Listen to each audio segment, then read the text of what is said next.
Docteur El Hadji Ibrahim Mambo, je suis auteur du livre Sénégal majeur, entreprenant et solidaire. Le Sénégal a besoin d'une offre politique nouvelle. C'est vrai que depuis l'indépendance, il y a eu beaucoup de tentatives.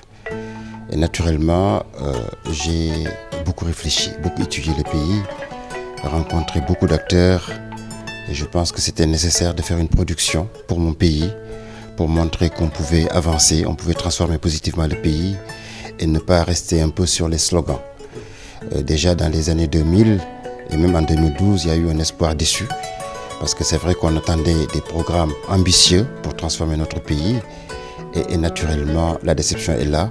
Et quels que soient les indicateurs que nous prenons sur le plan économique, sur le plan sociologique, sur le plan de la société et sur le plan du mieux vivre ensemble, et naturellement sur le plan des institutions, il y a une grosse déception.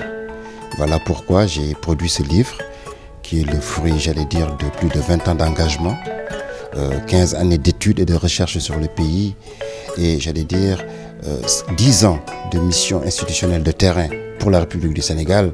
Et naturellement, j'ai pris 5 ans pour le rédiger, parce que je voudrais qu'enfin, qu'on montre aux Sénégalais qu'ensemble, c'est en équipe qu'on pourra transformer notre pays. Ce n'est pas seulement un homme providentiel qui viendra changer notre destinée.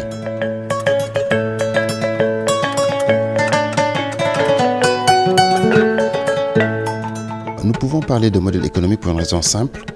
Cette fois-ci, c'est l'État qui va être locomotive économique.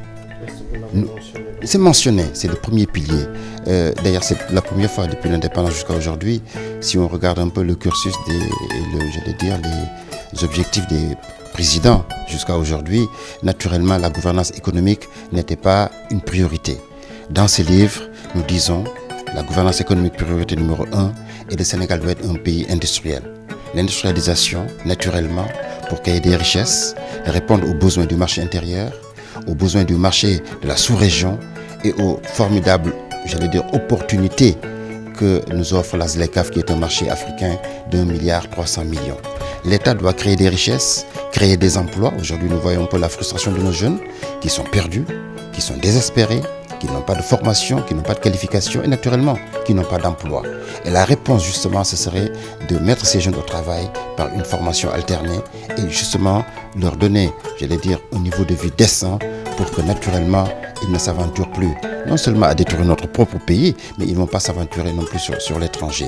Et dans tous les secteurs, que ce soit l'agriculture, l'élevage, la pêche, l'économie numérique, même le sport, tous les leviers sont étudiés et des formules sont proposées. Voilà pourquoi nous disons 555 analyses pour bien comprendre les choses, des dynamiques nouvelles et surtout aussi, quelque chose d'important, ce sont des solutions que nous proposons pour transformer notre pays positivement et justement que le Sénégal soit un pays majeur sur le plan industriel et naturellement sur le plan aussi de l'administration. Et là aussi, c'est un levier important.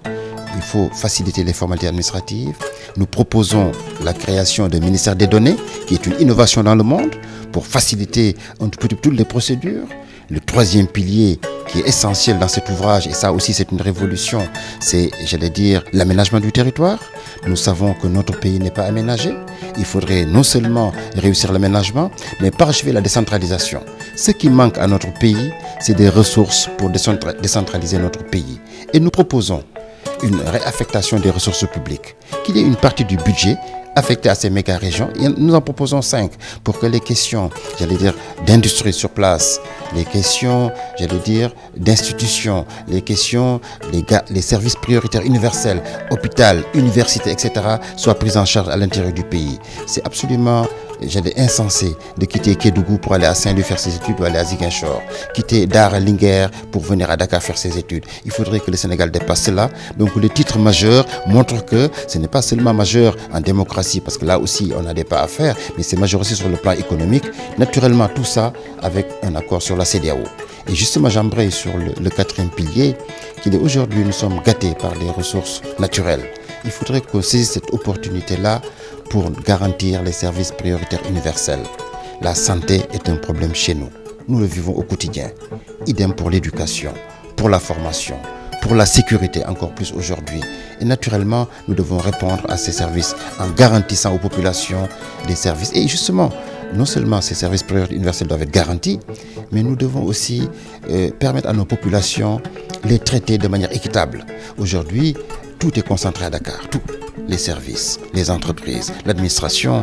Je pense que depuis l'indépendance, les présidents ont proposé, les gouvernements ont proposé j'allais dire, régler ces dysfonctionnements, et malheureusement ce n'est pas le cas. Et cette offre justement nouvelle règle cette question, ces dysfonctionnements, cette inéquité territoriale, et offre aussi une opportunité nouvelle.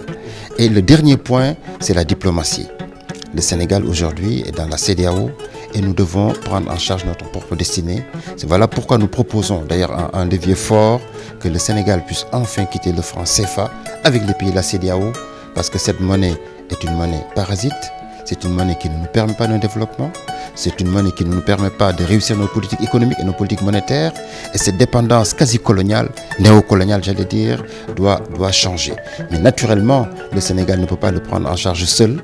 Il faudrait que le Sénégal joue son rôle de locomotive aussi cette fois-ci, de leadership dans la CEDEAO pour prendre en charge cette question lancinante de la monnaie, parce que nous n'avons pas vu un seul pays au monde se développer avec le franc CFA. Il n'y en a pas. Si on regarde les pays d'Afrique centrale, pareil, ils ont les mêmes problèmes que nous. Les Comores, c'est encore pire. Et naturellement, nous, au niveau aussi de la CEDEAO ici, les pays qui ont le franc CFA ne sont pas développés. Voilà un tout petit peu les leviers pour lesquels c'était important de faire une réflexion approfondie, de comparer des méthodes et de ne pas simplement se limiter à des slogans. Nous sommes habitués depuis 2000 surtout à avoir des slogans, des présidents qui arrivent en campagne électorale, des slogans.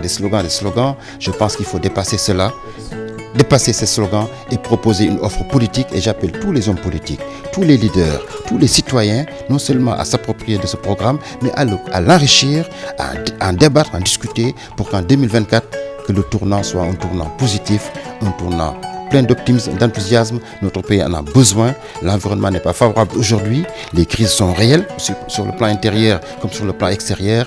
Et nous devons, Inch'Allah, régler ces problèmes. Mais je dis en équipe.